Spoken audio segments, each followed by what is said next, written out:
Hi friends, I'm Connie and welcome to Making All the Plans. Today we're doing a full start to finish brain dump together. Whether you're feeling overwhelmed, behind, or just mentally cluttered, this process will help you get all those thoughts out of your head and onto paper so you can move forward with clarity. Grab a notebook, planner, or your favorite dot grid journal and let's do this together. Step 1 is simple but powerful. Set the mood. A brain dump works best when you're not distracted. Light a candle, turn on some quiet music, clear your space, and grab a favorite pen. Whatever helps you feel calm and focused. Next, decide where your brain dump will live. I usually use a clean spread in my planner, Hobonichi Cousin, or a fresh page in my notebook. You want it all in one spot so you're not flipping around trying to remember where you wrote things down. Although a digital brain dump is also an option, I personally prefer pen and paper. Using pen and paper activates areas of the brain linked to memory and cognitive processing in a way that typing doesn't. Writing physically slows you down just enough to engage in deeper thinking and self-reflection, helping your brain process and organize information more effectively. Not to mention the tactile act of writing can reduce stress by creating a calming, sensory-rich experience that digital tools often lack. I also like to take a few minutes to decorate the page that I will be writing my brain dump on. It makes the process feel less like a chore and more like an act of self-care. When the page feels inviting, I'm more likely to revisit it, reflect, and keep making progress, rather than letting it get buried under the mental clutter again. Now it's time for the actual brain dump. I usually group my thoughts into categories that mirror how I break down my to-do list. But aside from that light structure, this isn't the time to organize or prioritize. Just write down everything swirling in your mind. Tasks, appointments, random thoughts, things you need to buy, creative ideas, even things you're feeling guilty about not having accomplished yet. Treat it like a stream of consciousness release. No judgment, no editing. The goal is simple. Get it all out of your head and onto paper. If you're not sure how long to spend on this, try setting a 10-minute timer. That way you give yourself a clear window to really focus without overthinking it. You might be surprised how much you can unload in just 10 minutes once you get going. And of course, if you still have more to write down when the timer goes off, feel free to keep going. Once you've gotten the obvious stuff out, this is a great time to go a layer deeper. Flip back through your planner or calendar. Look for tasks you didn't finish or things you meant to get done but never did. Ask yourself, does this still need to be done? If it does, add it to the brain dump. If not, give yourself permission to let it go. Then gather up anything that's holding loose pieces of your brain. Sticky notes, random notebook pages, scraps of paper, pull them all together and copy those thoughts into this one central place. The goal here is to consolidate everything so that your mind isn't juggling half-formed to-dos scattered across 5 places. If you still feel like you haven't gotten everything out, or if you're stuck on what else you need to put on your brain dump, dig a little deeper by asking yourself, what's stressing me out right now? What decisions am I avoiding? What am I forgetting to do? What's taking up mental space that doesn't need to?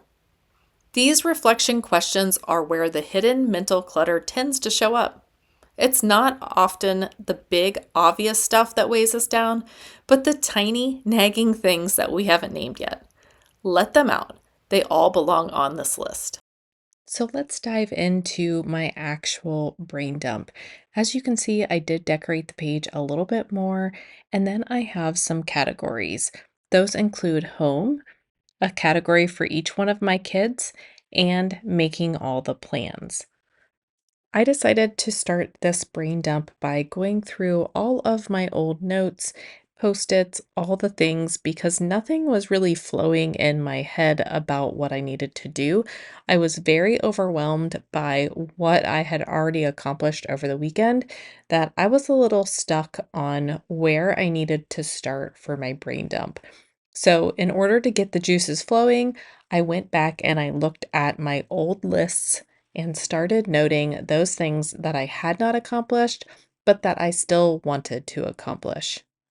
So my husband needs a car appointment, I think, although he doesn't drive very much, so I'm a little confused about his warning. I need to make a car appointment. I need to make a car appointment for my son.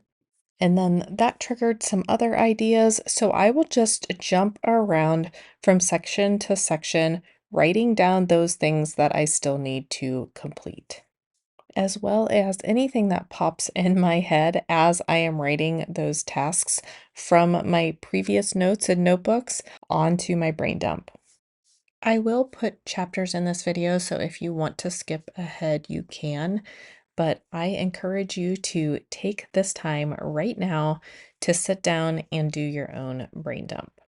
Grab all of those post-it notes, notebooks, old planner pages, calendars, notes apps. Grab it all so that you can put it all into one place so that you have one central brain and there aren't things floating around on your desk, in your purse, in the car.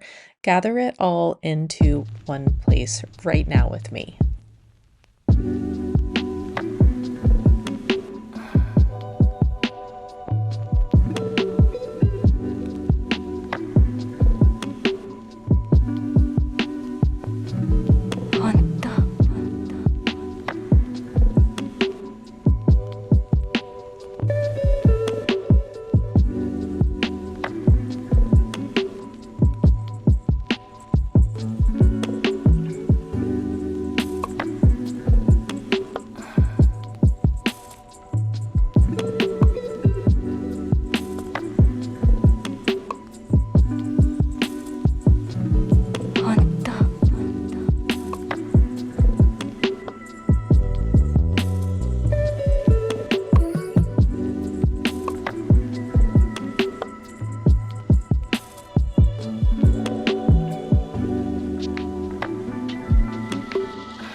So, how much have you gotten written down on your list so far?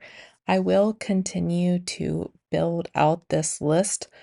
I usually let it sit open on my desk as I am accomplishing other things, and I will continue to add to it throughout the day. I will also come back in and write out all my making all the plans tasks for my videos. I'll do that off camera. And I also wanted to mention that I do the same process for all of my work notes. I do have a full-time job. YouTube is not my full-time job, and I keep all of that separate in another notebook so that I don't share something that I shouldn't be sharing on YouTube. But again, I go through the same process for work as I do for home. Now that your brain is officially dumped, it's time to make sense of it. Start by grouping similar items together, like work tasks, home tasks, appointments, errands, ongoing projects. This helps bring a little structure to the chaos. Prefer working digitally? This could be a great moment to transfer your list into a tool like Notion, Trello, or Monday, especially if you like searchable, flexible lists on the go. More of a tactile person? Try writing each task on a note card or sticky note. That way you can shuffle them around, visually prioritize, and even physically move tasks into piles that make sense to you. Choose the method that feels most natural to you. I will link my HB90 playlist down below, and you will see a lot of the post-it note making and moving in those videos. But if you're interested in some more information about using index cards to track your tasks, I would be happy to make a video on that. Just let me know in the comments down below. Next, decide what needs action now. What can be scheduled, what can be delegated, and what might not need your attention at all. If something can be done in 2 minutes or less, I go ahead and do it, especially quick wins like scheduling appointments or responding to messages. Anything that needs to go on my calendar, I do that now too. Then I pick the top items that need to be done today or this week and move them into my action plan. Everything else stays on the master brain dump list until I've cleared the most important items. Now here's the part of the system that often gets overlooked. Your brain dump list is not a one and done. Once you've tackled your priorities, come back to the list. Cross them off and choose what's next. You can also continue adding to it as new things come up. A brain dump doesn't have to be redone from scratch every time. It instead can be a living list that evolves with you. A brain dump isn't just a productivity hack. It's a form of self-care. You don't need to carry it all in your head. I hope this walkthrough helped you breathe a little bit easier. If you found this video helpful, please share it with a friend and let me know in the comments if you feel lighter after a brain dump. And don't forget to hit like and subscribe if you want more planning tips like this. Thanks for hanging out with me today, and I'll see you in my next video. Bye.